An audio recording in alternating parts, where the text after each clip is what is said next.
नमस्कार साथियों आज हम आचार्य प्रशांत द्वारा रचित पुस्तक वेदांत शुरू करने जा रहे हैं। तो आज हम इसमें पढ़ेंगे कि उपनिषद क्या है।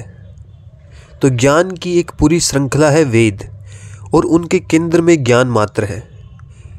वेद किसी एक व्यक्ति द्वारा लिखी गई किताब नहीं है, किसी एक इंसान या इंसानों के एक समूह या दल या समुदाय या संप्रदाय का वो प्रतिनिधित्व नहीं करती। किसी एक व्यक्ति का नाम उससे जोड़ा नहीं जा सकता। व्यक्ति आए चले गए, कितने ही ऋषि उसमें वर्णित हैं।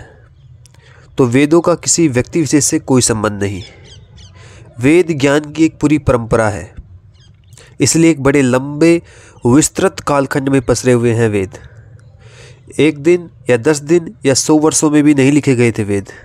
उनकी हजारों वर्षों की यात्रा है, और चूंकि उनका संबंध ज्ञान से, बोध से है, व्यक्तियों से नहीं, इसलिए उनको अपरुष्य भी कहते हैं। कि किसी मनुष्य की कृति मत मान लेना इनको, मनुष्य मात्र की या मनुष्य विशेष की संपदा भी मत मान लेना इनको। तो हम कह रहे थे कि वेदों की एक पूरी यात्रा है। इस यात्रा में बहुत उतार चढ़ाव आते हैं, लेकिन वो यात्रा है निरंतर ऊर्ध्वगामी, ऊपर की ओर बढ़ती हुई। वो नीचे से चलती है और एकदम ऊपर तक जाती है। ज्ञान का काम ही यही है। वेदों के आरंभ में आते हैं मंत्र, संहिताएं, जिनमें तमाम देवताओं का पूजन है। उन्हें संतुष्ट करके उनसे वरदान, आशीर्वाद आदि मांगा गया है। शत्रुओं का नाश मांगा गया है। अपने पालतू पशुओं की संख्या, स्वास्थ्य में वृद्धि और रक्षा मांगी गई है। जितनी भी आदि भौतिक और आदि दैविक आपदाएं हो सकती है, उनके विरुद्ध सुरक्षा मांगी गई है। और इसमें विशेष रूप से कुछ आध्यात्मिक नहीं है। हालांकि ऋग्वेद के 10वें मंडल में बहुत कुछ ऐसा है जो आध्यात्मिक काव्य की श्रेणी में रखा जाना चाहिए। लेकिन फिर भी कुल मिलाकर के वेदों का जो मंत्र भाग है, उसमें प्रकृति पूजन ही अधिक पाया जाता है। ये जो यात्रा है वेदों की, वो मंत्रों से आगे बढ़ती है। फिर ब्राह्मण आते हैं जो बताते हैं कि यज्ञ आदि में और तमाम तरह के अनुष्ठानों, कर्मकांडों में किस तरह की विधियों का और नियमों का पालन करना चाहिए। फिर आते हैं आरण्यक आते आते फिर बात और गहराने लगती है। अब जो प्रश्न है वो बाहरी संसार से हटकर भीतरी होने लग जाते हैं, और वही यात्रा फिर अपना पूर्ण विकास पाती है और अपना गंतव्य, अपना लक्ष्य भी पाती है। उपनिषदों में अब बात पूरे तरीके से आंतरिक हो गई है। अब प्रकृति से कोई लेना देना नहीं रहा।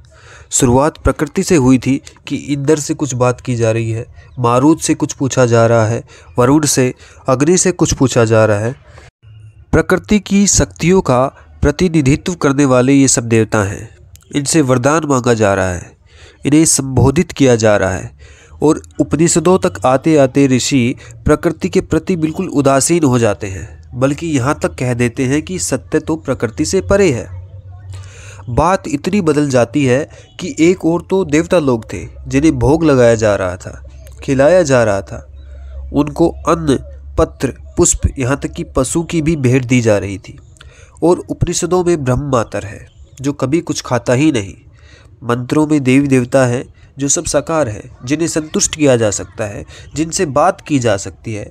और उपनिषदों में ब्रह्म मात्र है, जिसका कोई आकार नहीं, जिसकी कोई इच्छा नहीं, जिसका कोई संगी साथी नहीं, जो अचिंत्य है। उससे क्या बात की जाएगी। तो बात इतनी बदल जाती है। लेकिन उपनिषद है पूरे तरीके से वेदों के ही अंदर। वास्तव में वैदिक प्रक्रिया ही विकास लेकर के अंततः उपनिषदों तक पहुंचती है। और जहाँ तक मानव की अंतर जगत की बात है, उपनिषदों से आगे की बात आज तक न सोची गई है न कही गई है। पूरे विश्व में विचार ने जहाँ कहीं भी ऊंचाइयाँ छुई है, उसको उपनिषदों ने ही किसी न किसी तरीके से प्रभावित किया है। और भारत में तो स्पष्ट ही है कि जो भी धार्मिक सौंदर्य हम पाते हैं, उसके पीछे उपनिषदों का ही आशीर्वाद है। चाहे फिर वो बौद्ध धारा हो या भक्ति की मिठास, है सब उपनिषदों से ही प्रणीत। तो ये है उपनिषद। इसलिए मैं बार बार वेदांत के महत्व की बात करता हूँ। वेदांत में जो 3 इकाइयाँ सम्मिलित मानी जाती हैं, प्रस्थानत्रयी के नाम से उन्हें संबोधित करते हैं। वो है ब्रह्म सूत्र माने वेदांत सूत्र, उपनिषद और भगवद गीता। तीनों में जो प्राचीनतम है वो निश्चित रूप से उपनिषद है।